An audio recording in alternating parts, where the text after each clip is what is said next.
Sauf que à ce moment-là, il me faut du travail. En fait, c'était ça mon seul problème, c'est que j'ai tellement de compétences, mais je suis traité là comme si... En fait, c'est comme si ça n'intéresse personne. Ouais. Et à un moment donné, en fait, j'avais un peu comme le ras-le-bol me dit, en fait, je préfère aller faire ça au pays. Plutôt que d'avoir de telles connaissances dans ma tête en France, supplier les entreprises. Prenez-moi pour que je vous aide à gagner plus d'argent. Prenez-moi même gratuitement. En fait, moi, c'était comme une humiliation.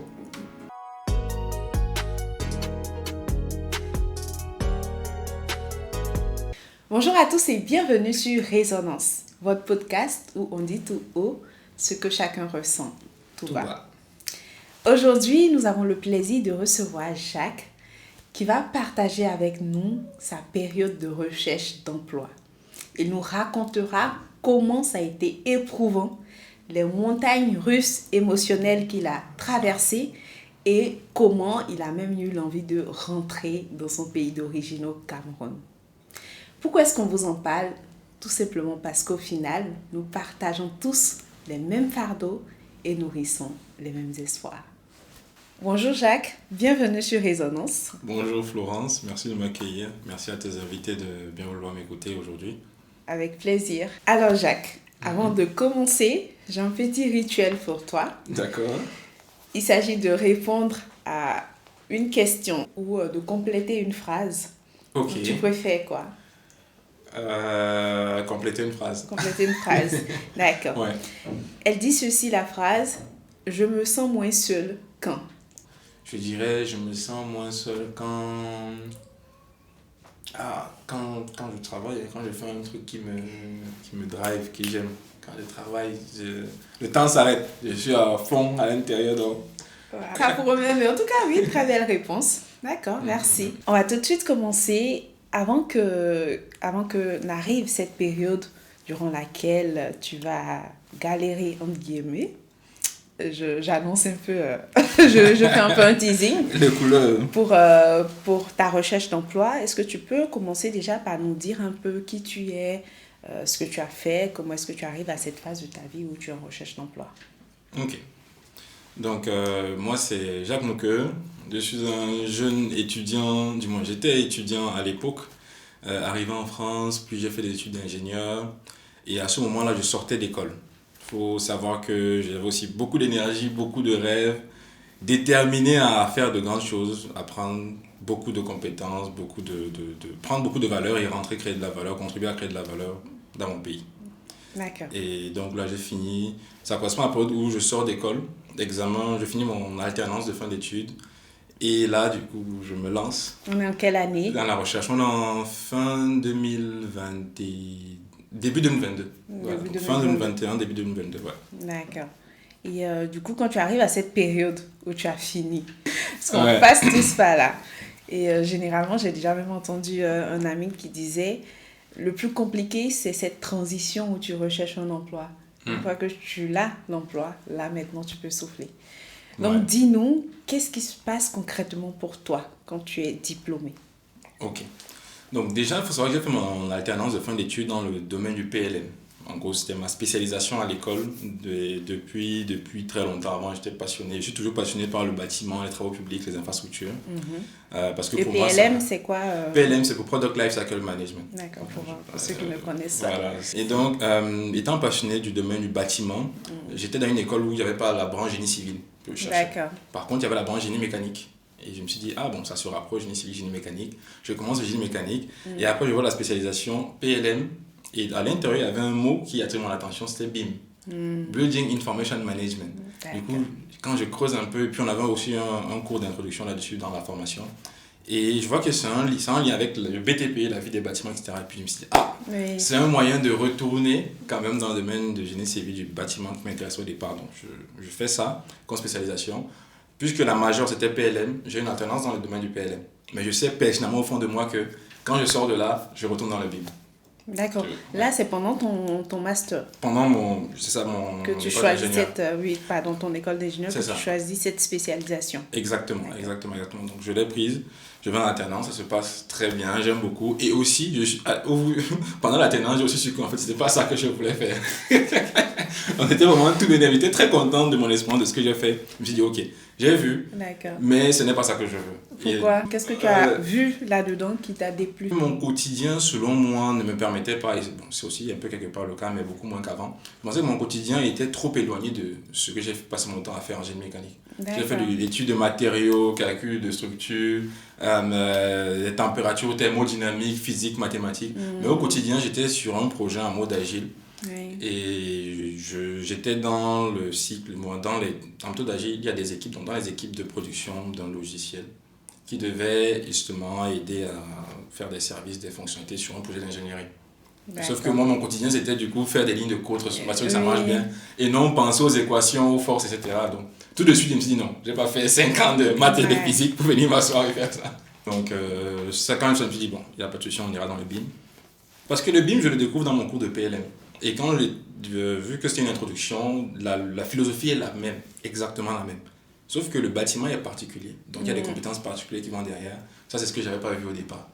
Donc j'étais persuadé que quand je sors dans diplômé, spécialisation PLM, je pouvais aller dans le BIM postuler et on me prend sans problème.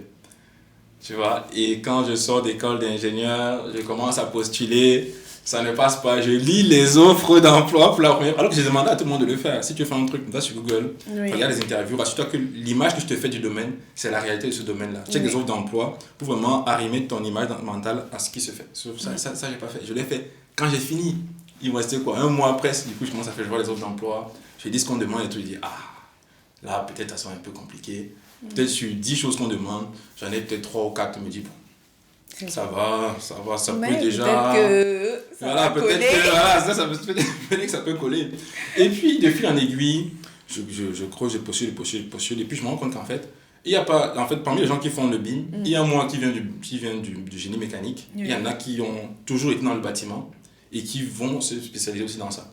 D'accord. Donc, un recruteur qui a 2 CV, un CV qui est là depuis longtemps, qui a le domaine, qui sait tout, et quelqu'un qui vient d'arriver, qui plus est, sort d'école, tu pèses pas vraiment. Oui, là, c'est toi qui commences à te mettre ces idées-là dans la tête Exactement. pour te conforter dans l'idée qu'il ne faut pas aller là-bas. Non, même pas. En fait, moi, ça me fait plutôt me rendre compte qu'en fait, peut-être que j'ai perdu du temps. Si je l'avais fait plus tôt, je me serais formé plus tôt et j'aurais été plus compétitif plus tôt.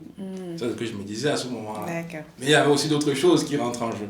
Là, tu nous as planté le décor, Oui. tu as commencé déjà à aborder, tu vois, la recherche d'emploi, tu as commencé à l'aborder. Comment est-ce que tu te rends compte que tu coches pas toutes les cases, que la concurrence peut être rude? Exactement. Donc, quand je me rends compte de ça, je termine mon alternance, je finis, je rentre. Et je sens aussi, parce que j'ai fait un très bon travail, pas pour me vanter, mais parce que voilà, à la base, c'est l'excellence. On a fait un très bon travail. Le retour aussi de ta hiérarchie qui te disait que ton travail. Et l'entreprise voulait me garder, mais si je voulais faire dans le PLM, j'avais des offres d'emploi sur LinkedIn. Tout le monde me cherchait, venait, l'entreprise m'a dit, tu veux un CDI? Il y en a. Mais je me suis dit non, c'est pas ça que je veux faire. Je veux faire dans le domaine du BIM que j'ai choisi que je veux faire. Mais tu étais convaincu que ça allait c'est ce qui te correspondait, quoi. Exactement. Et pour le coup, j'étais hyper déterminé, c'est le BIM ou rien. Voilà, donc là, je me suis dit, ok, on commence à se former petit à petit. Je prends les offres d'emploi, je regarde les compétences qui me manquent, je regarde les formations dessus, je commence à les faire, je les fais. Ouais, c'est bien ça. Moi, je voulais faire dans le BIM. Ouais. Donc, je me suis dit, on va y aller à fond. Puis je commence à regarder des séminaires en ligne. Parce que la première chose que je voulais avoir, c'était la culture générale du domaine. D'accord. Donc, c'était soit j'allais sur le terrain, poser des questions aux gens, soit je regarde des séminaires, des vidéos de 2 heures, 3 heures sur YouTube, là. C'est ça que j'allais chercher pour m'asseoir. Je mets en mode x1,5, bien x2, je regarde. Me construire une culture du domaine. T'imprégner des bien réalités du domaine. Voilà, etc. Donc, je fais ça, les logiciels qu'il fallait apprendre, j'apprends les techniques, j'apprends. Et il faut savoir qu'en parallèle de ça, je cherchais au départ même pas un CDI. Je cherchais d'abord une thèse. Une thèse cifre. J'ai cherché la thèse, j'ai eu des sujets, après j'ai commencé le processus, ça s'est arrêté. Finalement, je me suis dit, mais je veux faire la thèse, il n'y a pas la thèse. Et dit bon. Qu'est-ce qui a fait que ça s'est arrêté? Est-ce que c'est parce que on ne te prenait pas et que tu n'allais pas jusqu'au bout, ou c'était toi-même qui désistais, ou tu n'avais simplement pas de retour? Il y en a pour lesquels j'ai pas eu de retour. Il y a un sujet qui avait bien commencé, mais le tuteur de thèse à l'école m'a dit que c'est pas un sujet, il estime que c'est pas de bonne qualité. Du moins, soit l'entreprise avait des soucis ou quelque chose comme ça, il a dit non, que ça c'est pas bon. Alors que moi, j'aimais ça, c'est ça que je voulais faire. Il m'a dit non, c'est pas bon. Du coup, il m'a dit on va trouver autre chose. Et à un moment donné, lui-même, je le relançais, il répondait plus. Qui ça, le tuteur? Le tuteur, il répondait plus. Je disais que j'ai trouvé une offre. C'est comment? Est-ce que tu as un choix des offres? Il m'a dit, contacte tel collègue qui est dans telle autre école, je le contacte. J'ai pu l'avoir au téléphone pendant 2 ou 3 minutes. Il m'a dit, t'inquiète pas, je t'envoie les offres. Après un temps, je le lance. Il n'y a rien. Je comprends que la thèse de chiffres, il n'y aura plus, c'est mort. Mais qu'est-ce qui fait que tu te dis c'est mort alors qu'il y a d'autres moyens de trouver une thèse? Est-ce que tu postulais en ligne, tu cherchais sur... il y a des sites clés, hein, ABG ou même sur Indeed, tu peux trouver des sites d'emploi. J'ai fait toutes les recherches. J'ai fouillé Google, les plateformes gouvernementales où il y avait tous les sujets de thèse, toutes les plateformes. Et j'ai cherché même en Grande-Bretagne. J'ai été sur... il y a une plateforme là. Tu étais prêt à aller partir? Moi, je voulais faire ma thèse ici parce que j'avais pas tout tracé dans ma tête. Je sors d'école d'ingénieur et puis je fais un peu de recherche dans le domaine du BIM. Aussi parce que derrière, il y avait un doctorat. Et voilà, venant de l'Afrique, on a encore des fois en tête, on se dit, la thèse de doctorat, ça fait bien. Oui, ça donne quelque chose. Ça fait bien, surtout que j'avais mon père aussi qui me disait, si tu peux faire une thèse, vas-y, va faire une thèse. Si tu es jeune, va faire une thèse. Du coup, je me suis dit, bon, je ne voulais pas faire une thèse 100%, une thèse fondamentale. Donc, tu es juste là au labo et tout. Je voulais faire une thèse qui a un pied dans l'industrie et un pied dans le laboratoire. Oui, c'est vrai qu'on ne l'a pas dit, mais les thèses CIFRE, parce que j'en avais parlé dans la première vidéo, c'est Convention industrielle de formation par la recherche. Et donc, c'est en collaboration avec une entreprise, un laboratoire et le doctorant qui mène les travaux. Voilà. Donc, la CIFRE, c'était le compromis entre l'entreprise et le diplôme. C'est ça. J'ai cherché ça en France, toutes les plateformes, postulé, où mon dossier passait, où ça ne passait pas aucune information, mais j'avais jamais un retour. Mais tuteur, à un moment donné, ne me répondent plus. Je cherche en Grande-Bretagne, même ça ne marche pas forcément. Et il y a une plateforme là, c'est Monster, c'est une plateforme de recherche, Monster. Oui, Monster. J'ai mis mon CV sur Monster, je cherchais la thèse. Et il y a un entrepreneur britannique qui m'a appelé. Il parle d'abord anglais avec son accent. Je comprends rien du tout. Puis je lui ai dit, ok, envoie-moi un mail. Il a compris qu'il n'y a pas de niveau. Du coup, lui-même, il m'a jamais recontacté. Mais c'est culotté quand même. De dire à un recruteur ou un employeur, non, en fait, là, c'est comme si tu disais, j'ai pas le temps, là, vraiment. En fait, il s'est même passé à mon compris que je vais le mettre dans mon mail. Parce qu'au départ, il parle, j'ai dit oui, j'ai dit yes. Il parle, il dit yes. Un temps, moi-même, j'étais perdu. Je pense que lui aussi, il était perdu. Et puis, il a dit, bon, send-moi un email. Et puis, voilà, il a raccroché, la personne a coupé, j'ai pas trop compris. D'accord. Il n'y a plus de retour. Et c'est donc là que je ne pensais même pas encore master spécialisation, voilà. Tu vois? Donc, quand j'ai vu la piste de la thèse, ça ne marchait pas. Je regardais le CDI. Le CDI, du coup, j'ai continué de creuser à fond parce qu'on me dit, bon, là, il faut que j'aille à fond sur un CDI. Donc, je commence j'augmente ma cadence de candidature pour les CDI. D'accord. Et je cherche, je me forme. Et cette période de formation-là, là. Il y a le hard work. Ça, c'est un truc que je pense qui manque beaucoup aujourd'hui. Est-ce que les gens savent ce que c'est que tu prends un truc que tu n'as jamais su. C'est sûr, en fait, c'est pendant ces périodes-là que j'ai su ce que ça voudrait dire de ne pas comprendre quelque chose. Genre de n'avoir aucun... En anglais, on dit to have no clue about what is happening. Tu es juste là, comme une chaîne de la télé. Tu n'en sais strictement rien. Mais du coup, j'ai pas compris. J'apprenais des choses que je ne connaissais pas. Oui. Tu vois? Mais en quoi est-ce que c'est problématique? J'arrive pas le problème vient au niveau où ça fait peut-être 2 ou 3 mois que tu es dans cette dynamique-là. Tu sais pas quand tu vas au travail et tu sais une chose, c'est que ton profil ne marche pas. Oui. Tu sais aussi que tu as le niveau, tu as les compétences. Il y a beaucoup de liens que les gens, du moins que le profane peut penser, il y a plus de liens que ça. Tu te dis que les gens du domaine peuvent le comprendre, mais la réalité c'est qu'ils ne le comprennent pas. Ils n'ont pas le temps à payer. J'ai fait même un rendez-vous avec une RH à un moment donné. Et du coup, ça, c'est une anecdote même que je vais partager du coup. Dis-nous. Après tous mes séminaires, toutes mes formations que j'avais commencé, j'étais en plein, je pense que je préparais aussi une certif à ce moment-là. J'ai eu un entretien, je suis près de 100 candidatures, je pense qu'il doit y avoir eu un entretien ou 2. Un entretien genre téléphonique, et après, il y a un seul qui m'a dit, viens me voir sur place. Donc c'était la DRH, je suis allé la voir sur place. On a fait 10 minutes d'échange, vraiment, ça allait très bien. Elle m'a dit, waouh, je vois que vous êtes très au fait du domaine, vous savez ce dont vous parlez. Après, elle me dit, mais j'ai un problème. Sur votre CV, je ne vois aucune expérience en relation avec ce dont on parle. Et c'est là, je lui ai dit, oui, en effet, je n'ai pas d'expérience dans ce domaine-là particulièrement, mais j'ai fait une expérience, j'ai fait une alternance avant où j'ai fait ça, qui me permet aujourd'hui de faire ça. Elle m'a dit, si vous aviez eu justement un stage, je vous aurais pris pour ce poste. Mais comme vous n'avez rien, je ne peux pas vous prendre. Et là, je me dis, waouh. C'est dur quand même. Tu t'es formé, tu as suivi des séminaires, tu t'es même mis à jour par rapport, c'est ce que j'allais dire, à des certifications, à des logiciels. Donc tout ça apparaissait sur ton CV, mais comme tu n'avais pas fait ton stage dans le domaine. Il n'y avait pas de stage. J'avais mis sur mon CV que j'avais tel cours que je faisais, j'avais telle séquence que je faisais, et j'en ai encore passé, je pense, 2 ou 3 par la suite. Oui. Mais elle m'a dit, oui, c'est bien, tu es très pertinent, très intéressant, et elle m'a donné sa carte. Va faire ton stage, va faire ton expérience, tu finis ça, tu m'appelles. Oui, mais c'est difficile quand tu as déjà le diplôme.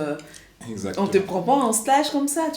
L'étape d'après, peut-être qu'on va en parler, surtout pour quand tu arrives en tant qu'étranger, l'étape d'après, c'est de décrocher un emploi, à moins que tu t'inscrives encore pour faire une spécialisation ou un autre diplôme. Exactement. Et je pense qu'il y en a peut-être certains qui s'interrogent à ce titre de séjour. C'est ça. Ma chance, c'était que mon titre de séjour devait expirer à la fin de l'année, donc autour de décembre. On était en février, mars, il expirait en décembre. Oui, c'est vrai, parce que j'allais te poser la question et ça m'a échappé. Ah oui. Parce que quand j'ai le travail, pendant que toi, tu es en train de suivre les séminaires, d'essayer de te mettre à niveau, d'autres auraient sauté sur la première occasion, notamment ton alternance où on te propose le CDI. Avec la pression du titre de séjour, beaucoup auraient sauté sur cette opportunité-là. Voilà. Et toi, tu t'es dit non, je mets ça de côté. Moi, j'ai dit non. Je vais continuer de creuser parce que je n'ai pas la pression du titre de séjour. Et même quand j'ai dit non, c'est plus tard que je me suis rendu compte du choix que j'avais fait.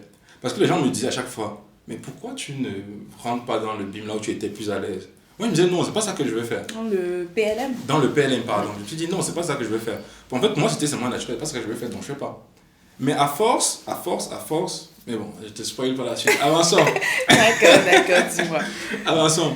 Donc, elle me dit ça, elle me donne sa carte, et je me dis, parce que voilà, il faut savoir que la même projet, j'étais déjà aussi, je commençais dans l'entrepreneuriat, donc négocier, quand on te dit un non, voilà, rebondis, c'est à jeudi. Donc là, en fait, ce qui pose problème, c'est l'expérience. Puis je lui dis, mais si personne ne me prend pour avoir de l'expérience, qu'est-ce que je fais de l'expérience? Après, je lui dis, bon, vous prenez-moi du coup pour ce stage. Prenez-moi d'abord en stage, faites-moi un pro d'essai. Et si au bout ça ne vous va pas, vous ne prenez pas. Super. Elle me dit non. Non. Ça ne marche pas comme ça.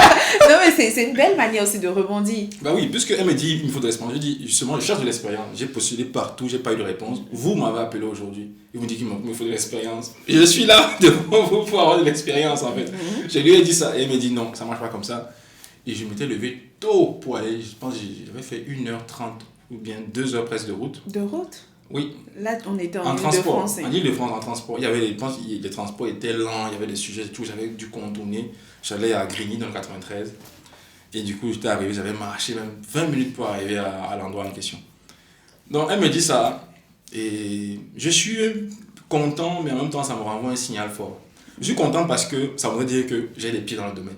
Ben tu vois. Ça veut dire que maintenant, je peux tenir des conversations avec des gens et ils pensent que je suis un expert, alors que je suis juste là depuis 2 ou 3 mois en fait. Mais oui, et c'est pour ça que pour faire le lien, quand je t'ai demandé, mais je ne comprenais pas. Parce que tu parlais du hard work et j'entendais par là que malgré tous tes efforts, tu étais à côté de la plaque, alors qu'avec tout ce que tu me dis, c'est le contraire. En fait, c'est cet entretien-là qui m'a fait me rendre compte à quel niveau j'étais. D'accord. Okay. Parce qu'avant, tu apprends juste, puisque tu n'as pas d'occasion de te corriger, tu n'as pas de rater, tu vois, d'échouer, tu passes à voir à quel niveau tu te situes réellement par rapport au marché. Totalement, d'accord. Donc, c'est ça, cette confrontation-là, direct m'a fait avoir ce premier feedback, en me disant, ah ouais, en fait, je suis sur la bonne lancée. Et puis, elle m'a dit, si tu continues de postuler à ce poste-là, parce que je postule à un poste de BIM manager, qui est dans le BIM, c'est un peu le niveau le plus élevé, on va dire, qui correspond à une formation de Bac plus 5.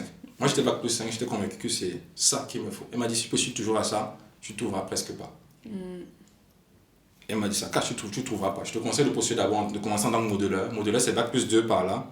Puis coordinateur, équivalent, Bac plus 3 avec de l'expérience, bien sûr. Et après, prétendre au poste de BIM manager. Wow. Et ça, tu le reçois comment, quand elle te dit ça? Moi, il me dit ça. Sur le coup, je me dis, ah, comment ça? Parce que je me dis, j'ai fait Bac plus 5.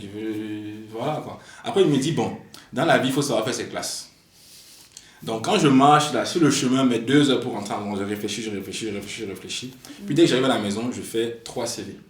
Un CV BIM modeleur, un CV BIM coordinateur, un CV BIM manager. Moindre offre qui passe, je postule d'abord. Et je postule. J'étais tellement prêt et aussi ma confiance en soi m'a beaucoup aidé. Parce que je savais, en fait dans ma tête, j'étais pas un imposteur. Et quand j'allais en entretien, j'étais déjà dans cette posture-là. Je ne pas penser que celui qui est en face de moi, il n'en sait rien. Il m'appelle parce qu'il a un besoin. Donc c'est à moi de lui expliquer comment ça marche. Voilà l'état d'esprit dans lequel j'étais. Et je voulais juste que quelqu'un m'appelle. Oui. Je voulais juste décrocher le téléphone. Parce que je sais que si j'étais au bout du fil, je vais te convaincre. J'étais motivée en fait, déterminée. Oui. Et même ça se voit parce que être convaincu, enfin, pas être convaincu, mais être déterminé à décrocher un emploi que dans ce domaine et écarter toutes les autres options, il faut y aller comme ça. Tu vois. Et en parler, j'avais les offres sur LinkedIn, on m'écrivait sur LinkedIn. Et on a une mission pour vous, venez. Je disais, est-ce que vous avez besoin dans le BIM? On me dit non, on ne fait pas le BIM. Je dis ok, bon, c'est dans ça que je cherche et tout. Je dis ok, d'accord, c'est pas grave. C'était intéressant. Et donc quand je rentre, je fais ces 3 CV là. Et je pousse plus sérieusement les formations. Je me forme plus sérieusement aux outils pratiques. D'accord. Parce qu'avant, je restais au niveau manager, voilà, stratégique, etc. Et là, je descends encore d'un niveau pour aller vraiment des mains dans le cambouis. Et c'est là où, puisque je postule rapidement, des fois, on t'appelle et on te donne un rendez-vous. Tu appelles RH, qu'est-ce que tu as fait, tu fais quoi, ok, on te rappelle jamais. Du coup, je me suis dit, bon, peut-être que j'aurai un appel, ça sera un manager, il faudra vraiment faire preuve de ces compétences techniques-là, il faudrait que je sois prêt. Donc je démarre une série de formations. Et là, je me dis, je commence à étudier dès que je me réveille, parce que comme dans la chambre d'étudiant, le lit est là, la table est là. Donc je me lève, je m'assois, je lance la formation jusqu'à minuit, 1h. Et c'est parce que je ne peux plus continuer que je m'arrête. Que tu t'arrêtes. Donc il y a eu un soir, et ce soir-là, j'apprenais de la modélisation de plomberie. Et c'est soit quand on te demande de modéliser un réseau, c'est soit on t'a donné le draft, et puis tu reproduis. Soit toi-même tu comprends ce qu'il faut faire et du coup tu imagines par où il faut passer, comment il faut faire ça, etc. Et la formation que je faisais c'était pour comprendre, déjà reproduire le truc, mais aussi pour te démarquer, il faut comprendre le domaine. Totalement. Donc j'ouvre une vidéo pour commencer à apprendre c'est quoi la plomberie, c'est quoi les réseaux, comment tu traces, pourquoi tu fais passer par là et pas par là, etc. Et je m'assois sur une vidéo, j'étais fatigué là, je ne sais pas si j'avais mangé le jour là. Wow. Du coup j'apprends. Et j'étais dans un module, il me restait, je pense, 3, 4, 5 vidéos pour terminer ce module-là. Et je me dis, il ne faut pas que je dorme, ça on va terminer. Parce que j'étais déjà dedans. Et du coup, je lance la vidéo, je somnole. Je ne me suis pas en train de dormir, je me réveille. Je suis à la fin de la vidéo de 10 minutes, je n'ai rien compris, je recommence la vidéo. C'est contre-productif finalement. Sauf que à ce moment-là, il me faut du travail. Ouais, j'étais entrepreneur, j'avais mon business que je voulais faire pousser, je l'ai stoppé parce que je me suis dit, il faut que je me mette à 1000% que sur ça pour apprendre à faire le BIM. Et donc, j'apprends, je suis la vidéo, j'écoute. Un temps, je m'endors, je ne sais même pas que je me suis endormi. Je me réveille, j'ai fini, je recommence. Je l'ai fait 3, 4 ou 5 fois. Puis je dis non, il faut que je termine la vidéo là. Et je me suis levé, j'ai lavé le visage, j'ai bu de l'eau. Je me suis assis, j'ai écouté la vidéo jusqu'au bout. Et là, je me suis dit, en fait, je n'ai rien compris. Là, je l'ai vraiment écouté. Oui, et je n'ai rien compris. Tu n'as pas compris. Et je me suis dit, non, en fait, c'est ça. Le truc, c'est que je ne comprends rien. Du coup, j'ai fermé la machine, je suis allé me coucher. Donc, le matin, à 6h, j'ai remis encore la vidéo. Là. J'ai écouté 2 ou 3 fois. Je suis sur YouTube pour écouter d'autres vidéos similaires. Revenir là, j'avais compris le truc.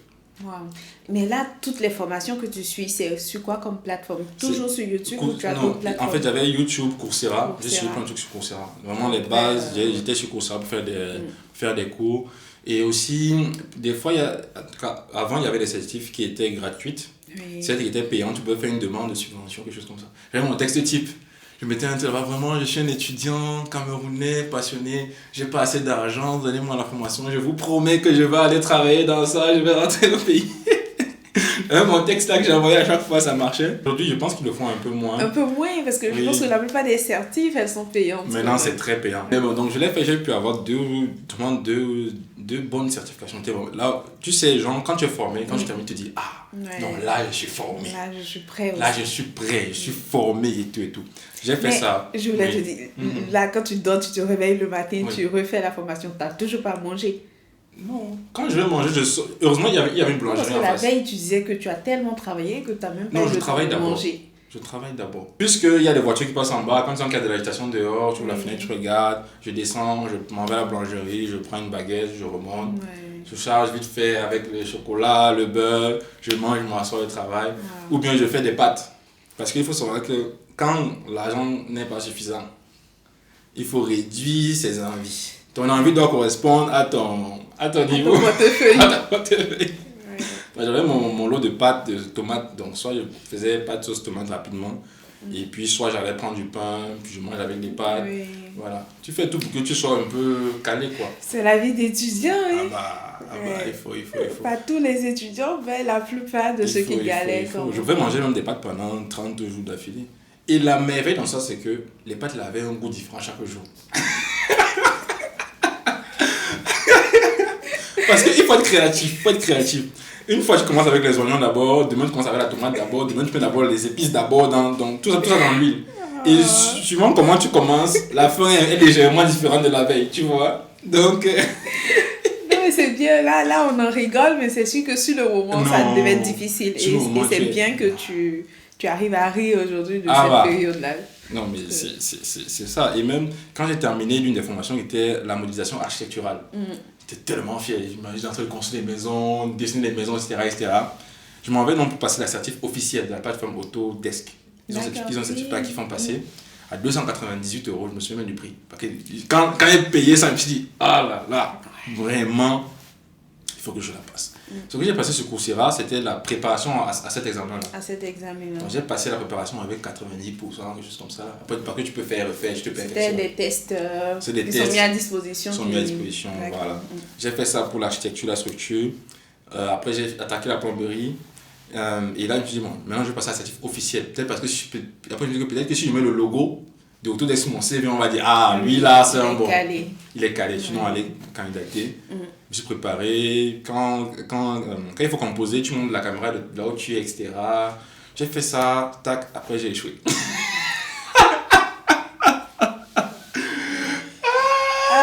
Je me suis dit, j'étais tellement motivé que je me suis dit, même si je rate, je vais payer encore. Après, je me suis dit, mais non, j'ai mon portefeuille, il n'y a pas d'achat. Et puis je me suis dit, bon, j'ai échoué et je me suis rappelé une phrase. C'est la même chose, tu m'as dit, tu as enchaîné, tac, j'ai échoué. Comme si c'était prémédité. Mais en fait, je ne savais pas que j'allais rater. Mais quand même, avec tout ce que tu m'as dit, moi non plus, je ne m'attendais pas à ce que tu me dises que tu Moi-même, je ne m'y attendais pas, juste à ce que je sorte devant le test. Et des fois, je me suis dit, il y a des questions où c'est l'expérience. Il y a des choses à un moment donné, s'ils le font, il faut avoir de l'expérience. Je me suis dit que... sur le terrain. Voilà, il y avait des choses que si j'avais de l'expérience sur le terrain, j'aurais peut-être mieux répondu. Mais j'ai fait ça, j'ai échoué. Et donc, j'ai rate. Et je me dis, faut pas que je me décourage. Parce que je me souviens d'un truc qu'on disait souvent, et que moi je me disais souvent, c'est que les notes ne reflètent pas forcément ton réel niveau. Non. Tu vois? Voilà, parce que moi, je sais que j'ai la compétence. Même moi, sur le terrain, on choque à chaud. Mais le maçon au pied du mur, et après tu vois si le mur n'est pas droit. Voilà, donc je me suis dit non, ça c'est rien, c'est juste un examen, mais la compétence je l'ai. Et d'ailleurs, pour ce que je prétends faire, je pense que c'est suffisant. Et j'arrive près de 3 mois et demi de recherche, 4 mois, personne ne m'appelle. Je suis candidat. Pendant tout ce temps-là, tu continues. Et personne ne t'appelle, c'est tout ça en fait. C'est que personne ne t'appelle. Justement, c'est là où c'est difficile, parce que quand tu as des appels, ça te motive, tu te dis oui, je vais tenir. Si on m'appelle, ça veut dire que mon profil correspond. Voilà. Mais parce que là, quand la dame te dit faut baisser tes standards et que tu te mets à travailler 2 fois même plus, ça, je postule, personne ne me prend. Ça marche pas. Et à un moment donné, j'ai dit même que en fait, je vais même travailler gratuitement. Parce que j'étais arrivé à un niveau où en fait, je suis persuadé que j'ai la compétence. Vous voulez prendre le risque, vous ne savez pas que j'ai la compétence. Prenez-moi même gratuitement. En fait, je voulais juste... À un moment donné, j'avais tellement appris des choses, je me suis dit, mais en fait, il faut que les gens sachent ce que j'ai appris. Que tu as appris, oui. En fait, c'était ça mon seul problème, c'est que j'ai tellement de compétences, mais je suis traité là comme si... En fait, c'est comme si ça n'intéresse personne. Et à un moment donné, en fait, j'avais un peu comme le ras-le-bol me dit, en fait. Avant ça, en tant que j'ai fait tout un été où je cherchais du travail, je cherchais un job. Vraiment. Mon travail l'été là a été de chercher du travail. De A à Z, postuler, j'ai tellement postulé. Donc là, quand j'arrive encore pour le travail, j'ai des compétences et je demande juste testez-moi. testez-moi, j'ai envie de vous montrer ce que je sais faire. Et puis, je cherche, je postule, personne ne me prend. Et là, je me suis dit, si j'arrive au mois de septembre, j'ai toujours pas de travail. Non, genre, si mon titre de séjour expire, il devait expirer en décembre. Donc, si vers novembre, j'ai toujours pas trouvé de travail, je fais la procédure, je rentre au pays. Je m'en fous. On me dit, tu es fou, tu es bête, etc. J'ai dit que je m'en fous, je rentre chez moi. Qu'est-ce qui t'attend au pays? Pourquoi à ce moment-là, tu te dis, je rentre au pays? Parce que je préfère avoir des compétences, du moins, je préfère n'avoir aucune compétence et commencer au plus bas de l'échelle, mais avoir l'opportunité, en fait, comme on me dit, en fait, on te voit, on te récupère, on te dit, tu n'as pas de compétences, donc tu peux commencer là, et là, je commence. Parce que tu étais convaincu qu'en rentrant au pays de là-bas, ils allaient te donner cette opportunité-là de commencer au bas de l'échelle. Mon plan même, c'était de rentrer au pays, aller voir une mère qui vend la nourriture au marché, lui dire, bon, maman, je lave tes assiettes, tu me donnes un plat dans la journée. En fait, c'était ça mon plan. Parce que je me suis dit, il faut commencer quelque part. Et j'étais prêt à... Parce que je sais qu'au pays, il n'y a pas de travail au pays. Quand on ne demande pas. Tu sais, tu prends un bon ingénieur. Pour moi, j'étais prêt à mettre mon bon ingénieur dans ma poche. Je suis ingénieur mécanicien. Donc, je sais faire peut-être quelque chose de ma tête. Je pense que je sais faire quelque chose de mes mains. Je vais rentrer mettre au pays. Je préfère aller faire ça au pays. Plutôt que d'avoir de telles connaissances dans ma tête en France, supplier les entreprises. Prenez-moi, pour que je vous aide à gagner plus d'argent. Prenez-moi même gratuitement. En fait, moi, c'était comme une humiliation. Je me suis senti humilié. Je me suis dit, mais je peux pas faire autant d'études. En plus, quelqu'un comme moi, major de ma promotion au collège, je viens ici, trop bon, étudiant, entrepreneur, j'ai fait tellement tester tellement de choses. Pourquoi? Maintenant, au moment où je dis, bon, prenez-moi même gratuitement. On veut pas te prendre. On veut pas me prendre. Je me suis dit, que de rester là, je rentre chez moi. Ouais, c'est... Il y a de quoi. Il y a de quoi. Mais du coup, en plus de la frustration, c'était quoi les autres sentiments que tu avais? Qu'est-ce qui t'animait à ce moment-là? En fait, c'est à ce moment, déjà, il y a l'urgence de trouver du travail qui est à son pic. Là, le titre de séjour, on approche. Et on était déjà au mois de... Quel mois? On était mars, avril. On était déjà en mai. Pareil, je postule. Il y a une boîte de conseil qui m'a appelé, un monsieur, un chargé d'affaires. Il a eu le malheur ou le bonheur de m'avoir au téléphone. Donc, je l'ai pitché. Donc, on a discuté. Il a vu, mais toi, tu es un bon. Là. Toi, tu es un bon. Je vais te trouver quelque chose. Wow. Du coup, on a commencé à travailler ensemble. Il m'a dit de trouver des missions. Il a trouvé une mission. On a fait des entretiens de préparation. On a vu le client. Le client dit oui, il est bon. Mais quand il regarde son CV, il n'y a pas d'expérience. J'ai peur. Je ne sais pas trop si le premier client décline. Il me dit, t'inquiète pas, je suis avec toi, on va te trouver quelque chose. Mais c'est bien ça. Enfin, comment ce monsieur-là, il tombe sur toi? C'est pas des candidatures que j'avais envoyées. D'accord. En fait. J'ai postulé sur... Il n'y a pas de fond qui a là. C'est Job Teaser, Indeed, HelloWorks. HelloWorks. Je pense que j'étais via HelloWorks. J'avais mon CV avec tous les domaines qu'il cherchait. Du coup, il m'a appelé, il m'a dit, il y a du travail, BIM Manager, etc. Il dit, BIM Manager, chaud, ça c'est moi, je suis dedans. Et tout. Il me dit, c'est aussi modélisé. Je dis que, même moi, là où tu vois qu'il y a des besoins, même moi, pas de problème, je vais aller faire. Je suis ingénieur, oublie ça, je fais du taf. Et j'étais même prêt à un moment donné, parce que sur mes CV de modèle, j'avais retiré mon diplôme, je pense que j'avais retiré mon diplôme d'ingénieur, quelque chose comme ça. Je pense que j'avais écrit quelque chose, certains je mettais, certains j'enlevais, voilà, pour un peu tester, pour voir ce qu'il va prendre. Et donc, je lui ai dit, t'inquiète pas, modeleur, je prends seulement un travail qu'il y a. Il m'a dit, t'inquiète pas. Premier client décline, deuxième client, il dit, je veux bien te prendre, mais je veux prendre un senior avec toi. Pour m'assurer que ma carrière de production ne change pas et tout. Pareil, on avait refait une batterie d'entretien, test. On était tous les deux, simulation, on fait. On voit le client final. Le client final dit qu'il veut un senior, et puis le senior, il le cherche, ça prend du temps. Lui-même, il ne m'appelait plus. Avant de lui dire, je sais que tu as fait les efforts, c'est pas de ta faute. Mais je pense, à force de faire les allers-retours, on teste, ça marche, c'est peut-être découragé. Et à un moment donné, c'est cessé de répondre. Et puis moi, je me dis, gars, ce que tu as fait là, vraiment, je ne sais pas comment te remercier. Je ne le connaissais même pas. C'est ça. Il était à Lyon ou à une ville là. Moi, j'étais à l'Île-de-France. Et tous les jours, on s'appelait. Il me disait, je dis, gars, j'ai appris de nouvelles choses, j'ai appris ça.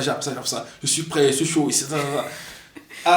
Et puis finalement, plus rien lui-même. On s'est perdu de vue jusqu'à aujourd'hui. Jusqu'à aujourd'hui. Plus aucune nouvelle. J'avais d'autres entreprises pareilles qui m'ont appelé. Après, oui, on va vous trouver une mission. Plus rien. Bref, tu vois, les boîtes de conseil qui t'appellent souvent là et tout. J'ai eu ça. Et puis à un moment donné, il n'y avait simplement plus d'appels. On était déjà au mois de mai, juin, juillet. Et quand je arrive, j'étais à caler dans ma routine. Tous les jours, c'est que j'apprends un nouveau truc, j'apprends. Et justement en fin juillet, début août, je terminais le module sur la plomberie. Là, tu pouvais m'envoyer sur un chantier en plomberie et te dire, ah non, il y a ça, il y a ça, il y a ça, il y a ça. Moi, c'est ce que je me disais à l'époque. Mais à quel moment il y a le déclic? Parce que là, ça fait long quand même. Hey. À quel moment il y a un brin d'espoir? En fait, il n'y a pas d'espoir. Parce que moi, je m'étais dit, novembre arrive, je rentre chez moi. Mais, puisque je sais que j'ai une échéance sur laquelle je rentre chez moi, là, j'ai plus rien à perdre, donc je donne tout. D'accord. Je postule, je répète, je teste, j'ajuste, une nouvelle certification, je mets. Et il faut savoir que je m'étais rendu compte à un moment donné que pour avoir un CDI, il fallait que je sois compétitif. Et je sais que je me suis rappelé ce qu'on a en France, et la France aime bien les diplômes. Donc je me suis dit, ok, je vais repartir pour une alternance. Parce que je ne peux pas aller à l'école pour apprendre du BIM, il me faut de l'expérience. Donc je préfère miser sur une alternance. C'est là où du coup je commence à chercher un master spécialisé en BIM. Et c'est ça qui m'a ouvert les portes. J'ai commencé à chercher un master spécialisé en alternance. J'ai vu la formation.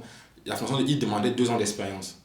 Je savais que je n'avais pas 2 ans d'expérience. Par contre, j'avais le verbe de 2 ans d'expérience. Il faut les convaincre. En plus, je pense que c'est plus facile de convaincre les écoles, les enseignants, tout ça, plutôt que les entreprises. Parce que eux, ils vont voir ton potentiel et à la limite, ce sont eux qui vont te défendre auprès des entreprises partenaires. Exactement. Donc à ce moment-là, je me suis dit, je vais miser tous sur les certifications parce qu'il faut que... parce que moi, j'avais imaginé ça comme ça. L'école prend mon CV, parce que tu fais une candidature, tu prends mon CV, il voit génie mécanique, qu'est-ce qu'il vient faire dans le domaine du bâtiment? Et quand il se pose la question, il voit en bas 3, 4 ou 5 certifications pertinentes, il voit l'expérience, il voit les petits projets que j'ai eu à demander. Les projets que j'ai eu à faire ne sont pas petits. Il voit les projets que j'ai eu à faire et du coup il me dit, peut-être que lui on va l'avoir en entretien juste pour l'écouter. Et c'est sur ce peut-être-là que j'avais tout misé. J'avais postulé, j'avais pris il y avait 6 ou 7 écoles à l'époque formelles qui avaient un master spécialisé BIM. J'ai pris tout leur catalogue de formation, j'ai étudié et j'ai récupéré une seule à laquelle j'ai postulé parce qu'elle promettait plus de compétences que de publicité. Les autres c'était du bullshit pour moi, ils vendaient du bullshit. Ils faisaient plus de publicité sur le charisme de l'école, l'ancienneté, la notoriété, les alumni. Mais moi, je dis, qu'est-ce que je vais apprendre? Parce qu'il me faut des compétences. C'est ça. Avec toute la galère que tu as traversée, j'ai besoin de concret, en fait. Donc, j'ai pris cette école-là, et c'est vraiment une merveilleuse école. Hein. C'est un master spécialisé BIM de l'ENSAS et de l'ENISE à Saint-Etienne. Et voilà. Donc, j'ai postulé là-bas. Les offres de compétences étaient très belles. J'ai vraiment aimé. J'ai approché, j'ai fait ma situation. Je me suis dit, bon, là-bas, je postule juste. On s'est jamais fait un dossier béton, j'ai envoyé. Et quand j'envoie le dossier, on est déjà en juillet. Enfin, je termine ma formation sur la plomberie. J'avais déjà mis sur mon CV que j'avais la formation. Parce que je me suis dit, quand tu fais un certif, tu vends le toit qui aura déjà passé, et donc le toit actuel. Tu vois un peu. Donc, si mes CV, j'avais déjà marqué. Donc, on arrive en juillet, je clôture la formation sur la plomberie et je suis épuisé. Je suis épuisé parce que je sors de plusieurs mois où je postule chez Siemens. Et en fait, je pense qu'il y avait déjà un algo qui m'avait détecté, quoi. Parce que dès que j'envoie un CV, il me renvoyait non. J'envoie un CV, il me renvoyait non. Tous les matins, j'avais un nom de système. Je savais que le jour où ma mail, j'ai un nom de Siemens tous les matins. Et pareil chez Bouygues. Groupe Bouygues, j'ai postulé chez Bouygues alors. On m'a tellement refusé. Mais moi, je m'en foutais, je postulais. Surtout que maintenant, j'avais postulé aussi en parlant à un master spécialisé. Donc, je vais postuler à des offres. C'est des BIM modeleurs, c'est des BIM managers, c'est des BIM coordinateurs. Alternant BIM modeleurs, alternant. Oh, ça faisait beaucoup. J'ai postulé jusqu'au jour où, en début août, il y a une RH qui m'appelle. Non, même pas RH, je pense que c'était la BIM manager qui a cherché un alternant, justement. Elle m'appelle, on est en début août, hein. Elle m'appelle. Elle me dit, oui, est-ce que c'est bien vous tel? J'ai dit, oui, c'est moi et tout. J'ai dit, ah là, j'ai à passer le coup de fil qu'il fallait passer. Là, elle me dit, oui, vous êtes toujours en recherche d'un alternant? J'ai dit, oui, tout à fait. Après, elle me dit, mais je ne comprends pas. Parce que vous avez postulé en BIM modeleur, coordinateur, manager. Qu'est-ce que vous voulez concrètement? Après, là, j'ai eu la réponse du tonnerre. La question n'est pas pourquoi, qu'est-ce que je recherche. J'aimerais d'abord vous expliquer comment est-ce que j'en arrive là. Et là, je lui dis, je pitch en 5 minutes, je suis élève ingénieur sorti de telle école, passionné du BIM, j'ai fait des certifications comme ça. J'ai postulé un master spécialisé en BIM, il me faut une alternance. J'ai postulé pendant des années, je n'ai pas trouvé. J'ai eu une entreprise qui m'a dit, ça ne sert à rien, arrête de postuler là-dedans, on va postuler en tant que modeleur. Voilà comment je me retrouve aujourd'hui en train de chercher modeleur, coordinateur, manager. Moi, je vais juste travailler en fait. Je veux juste chercher l'alternance. Je veux juste être dans le BIM. Et quand je lui ai dit ça, en fait, je pense qu'elle a été frustrée à ma place. Parce qu'il m'a dit, en fait, ok, j'ai noté, il faut qu'on en parle avec une RH. Et là, tout de suite, elle m'a pris un rendez-vous, une visio avec une RH, elle. Et là, on a parlé de vive voix. Du coup, je lui ai représenté plus longuement mon parcours, ce que j'ai fait comme certif, ce que je pouvais faire, ce que j'ai appris. Elle m'a dit, ah, tu as fait ça. Et tout de suite, elle a vu dans mon expérience passée des choses qui pouvaient l'aider par la suite. Et aussi, il y avait une forte composante digitale sur les projets sur lesquels elle travaillait. Et moi, j'avais une bonne connaissance du digital aussi. Donc, elle m'a dit, ah, toi, je te veux. Wow. Voilà comment je lui dis. Elle me dit oui pour une alternance. Et je lui ai dit que, en fait, j'ai déjà trouvé l'école. Il me manque juste l'alternance. Et c'est la première fois que je dis ça comme ça sur les réseaux. Mais quand je lui ai dit ça, que j'avais trouvé l'alternance, que j'avais déjà trouvé l'école ne m'avait même pas encore appelé. Je n'avais même... En fait, le jury de l'école n'était même pas encore arrivé. Donc, je ne savais même pas si l'école allait me prendre ou pas.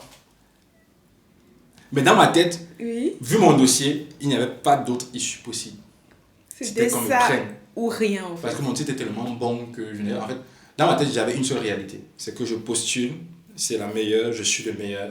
Donc, elle va me prendre. Donc, je peux trouver il y a une entreprise. Et si j'ai une entreprise, je me recueille, je vais voir l'école, je vais dire que j'ai à l'entreprise, c'est plus facile encore qu'ils me prennent. Donc, j'ai cherché une entreprise comme si j'avais déjà de l'école et j'ai cherché l'école comme si j'avais déjà l'entreprise. Mais bon, j'avais déjà envoyé mon CV pour l'école et tout. Puis donc, j'ai dit à l'entreprise, moi, j'ai déjà trouvé l'école, il me faut juste l'alternance. Et c'est pour commencer en février 2023.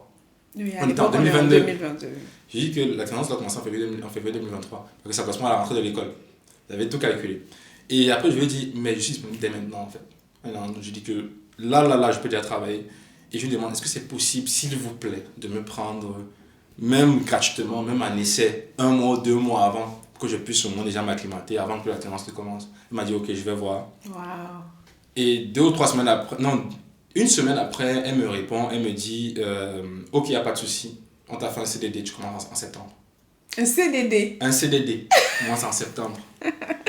Et là, je me suis dit, ouah, en tant que BIM manager, CDD en tant qu'assistant, du moins alternant BIM manager, commençant en septembre. Et là, je me suis dit, waouh. Wow. Et là, oh là là, en fait, je m'étais dit, si elle me dit non, le lendemain, je commence à apprendre l'électricité. C'était le seul lot technique que je n'avais pas encore appris dans le domaine. Je m'étais dit, en fait, je voulais pas, c'était trop. En fait, je me suis dit non, je veux plus. Mais oui, tu étais épuisé. Je ne voulais plus. Là, quand elle te dit oui, j'imagine que la pression redescend déjà. Ah là là. Mais en même temps, tu te sens comment? Comment tu manifestes ta joie? Il manquait l'école. Mais oui, mais déjà, il faut célébrer. En fait, déjà, je me t'ai dit, c'est très bien. En fait, comment dire, il n'y a pas une chute d'émotion. Je pense que c'était plus crescendo. J'étais encore un peu en arrière, puis j'ai descendu crescendo. Et surtout que je voulais travailler. Je voulais faire quelque chose de même. Je voulais montrer quelque chose à quelqu'un. Parce qu'elle me dit oui, un 2 ou un 3 août. Et puis je lui ai écrit le lendemain. Là, elle m'avait annoncé que je commence en septembre. Elle me dit, puis le lendemain, je lui ai écrit, est-ce qu'il y a des ressources que vous pouvez me partager, comment déjà à étudier, à apprendre. Là, quand je viens de plus au taquet, elle m'a dit, mon ami, repose-toi. En fait, c'est elle qui me dit, calme-toi. Calme-toi. C'est bon, on va voir ça en septembre. Fais autre chose. Et là, moi, je ne me suis pas arrêté.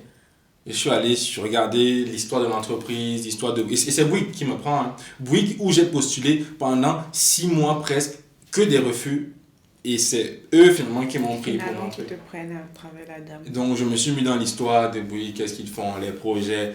Je me suis dit non. Et même là, parce que j'étais déjà au taquet, en 3 jours, j'avais à tout appris. Du coup, je suis resté dit bon, là, il n'y a plus rien à étudier. C'est bon, on souffle un peu. Tu vois. Ouais. Et à quel moment tu as la réponse pour l'école? En septembre. En fait, il y avait le jury en septembre. Et c'est après le jury que tu as les entretiens.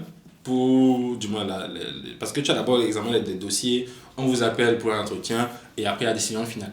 Donc, j'avais eu le jury devait être en début septembre ou fin août, le temps que les enseignants rentrent de vacances, je suppose. Fin août, ils regardent le dossier, il y a un jalon en début septembre et après ils appellent un entretien en fin septembre. Donc, je fais mon entretien de Master SP en fin septembre, ayant déjà commencé chez Bouygues en CDD. Et là, donc, je vais voir les personnes et tout. Pareil, ils me posent la même question. Qu'est-ce que tu fous là? En fait, il y a de quoi. Et à la limite, si on me pose cette question, je suis à ta place. Je vais... En fait, tellement tu es frustrée, tu sauras même pas quoi leur dire pour ne pas les frustrer eux. En fait, moi, j'étais tellement déterminé. Moi, j'avais juste une chose en tête, c'est que vous ne comprenez pas. Moi, je vais vous expliquer. J'ai le temps et l'énergie pour le faire. Ce n'est que ça que je fais. Mon métier, c'était étudiant. Non. Ne vous inquiétez pas. Je vais vous servir. Et donc, j'ai fait l'entretien avec l'école.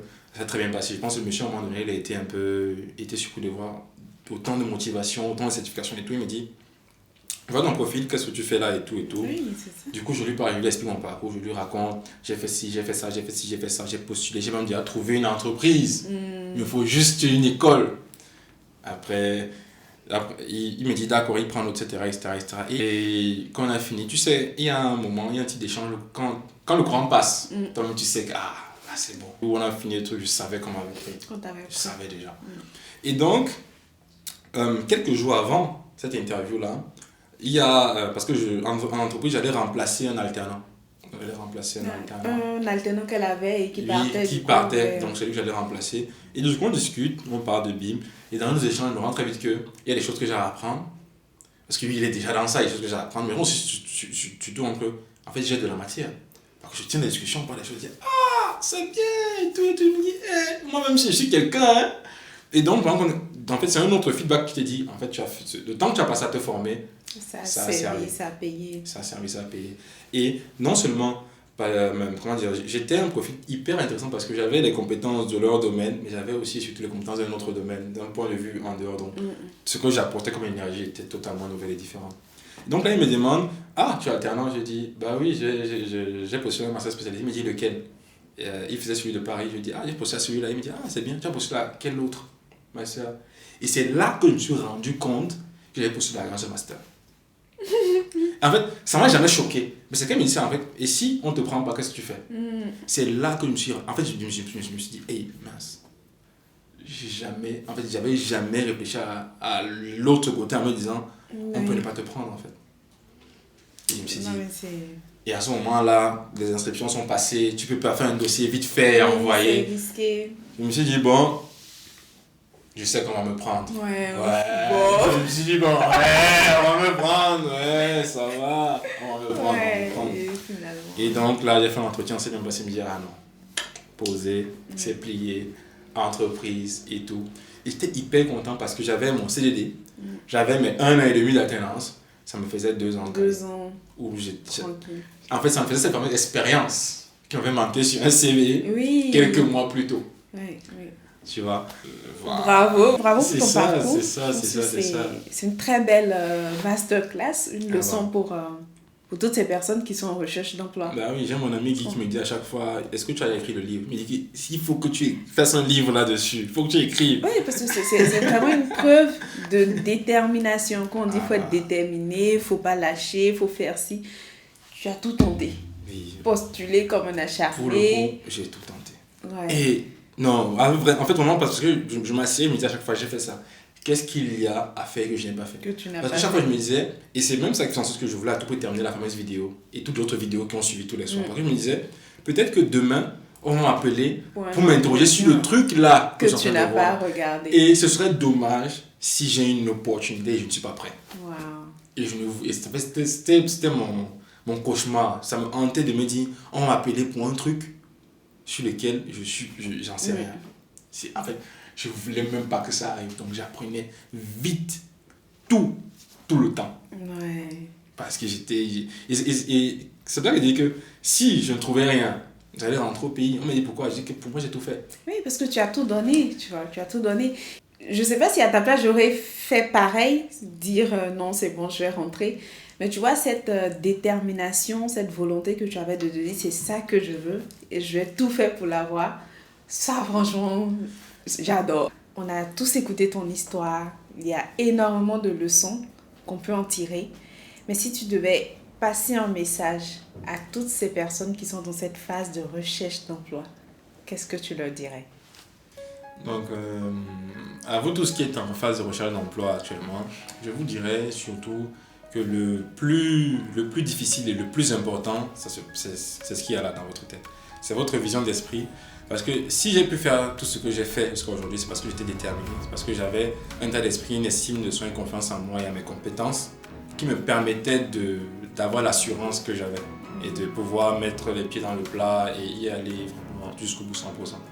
Je pense du principe que si vous n'êtes pas vous-même convaincu, bien si vous doutez de ce que vous êtes capable de fournir, de vos propres compétences, vous serez limité. Vous ne pourrez pas vous donner à 100% réellement dans cette recherche-là, dans cette négociation salariale-là, si c'est le cas pour vous, même cette recherche d'emploi-là.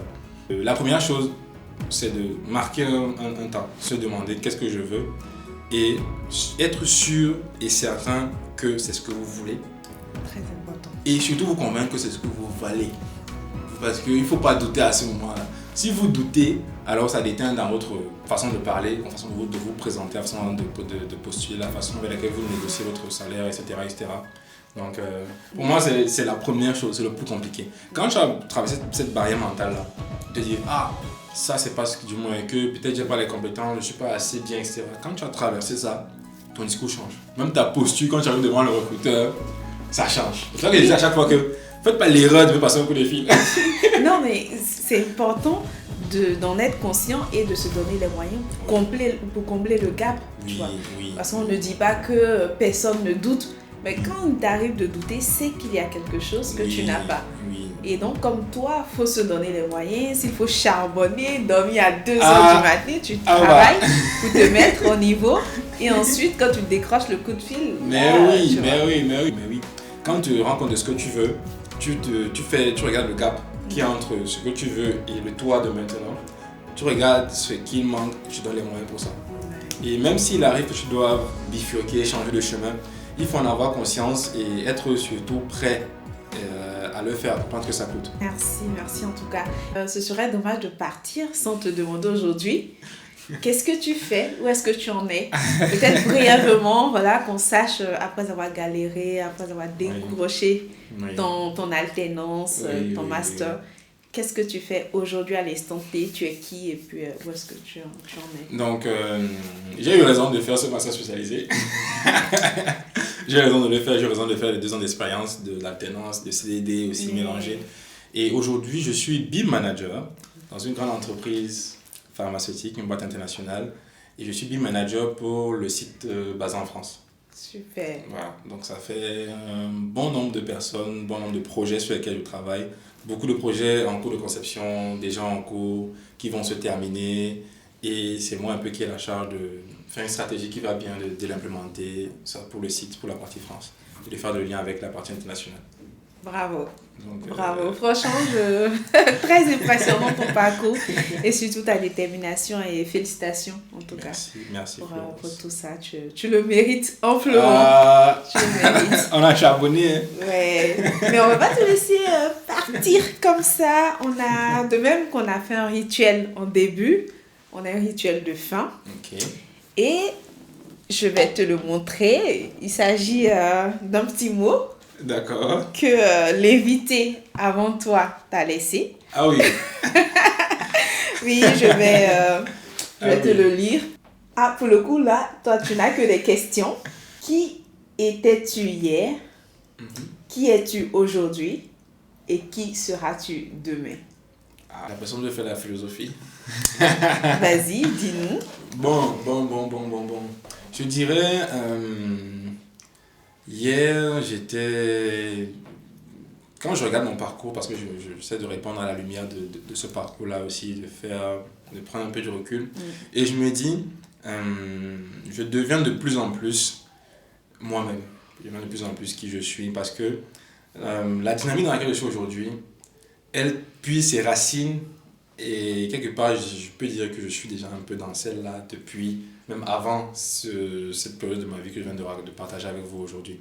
Et donc, qui était hier, c'est un jeune homme déterminé, passionné par ce qu'il fait, qui a des rêves et qui est prêt à faire beaucoup de choses pour pouvoir les atteindre. Du moment que ça apporte de la valeur aux gens, ça a de l'impact autour. Et ça change la vie, ça transforme la vie, ça respecte surtout la vie. Très important. Donc ça c'est qui j'étais hier, c'est qui au quotidien j'essaie de me rapprocher au milieu de cette personne-là, je me forme, voilà, j'apprends personnellement, je me développe et c'est absolument que j'essaie de continuer d'être aussi aujourd'hui. D'accord. Voilà, et que tu seras... Et demain je serai ça, encore et encore. Donc c'est ça. Super. En tout cas merci Jacques. d'avoir partagé ton histoire avec nous. Je pense qu'elle va parler à énormément de monde, surtout aux jeunes diplômés, à ces personnes qui sont actuellement en recherche d'emploi. On passe tous par là et parfois ça peut être une période remplie mais difficile émotionnellement. Et au travers de ton parcours, ces personnes sauront qu'elles peuvent tenir bon, en tout cas elles essaieront de relativiser, de s'accrocher, d'essayer de travailler 2 fois plus pour combler le gap et oser plus surtout. En tout cas, merci pour ça. Est-ce que tu as un mot de fin? Oui, merci Florence, merci Résonance, merci toute la communauté de m'accueillir aujourd'hui et pour cette opportunité de partager cette expérience-là avec vous.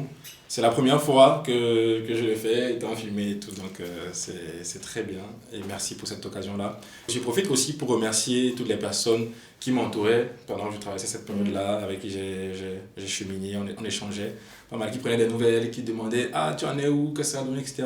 Voilà, ça fait toujours plaisir. Oui, et voilà, donc ne croyez pas que j'avais tout ça seul, non. Il y avait des personnes autour aussi qui étaient là.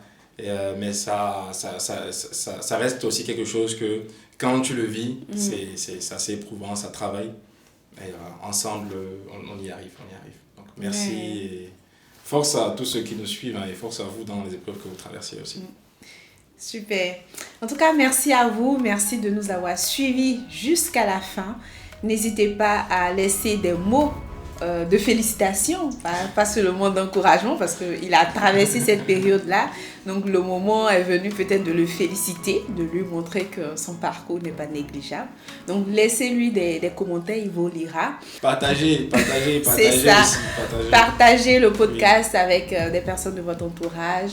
Et surtout, si vous aussi, vous avez des histoires à partager avec nous, n'hésitez pas. Nous avons un contact dans la barre de description et nous nous ferons un plaisir de vous recevoir aussi sur ce podcast. Sur ce, prenez bien soin de vous et on se retrouve très prochainement pour un nouvel épisode. Ciao. Bye.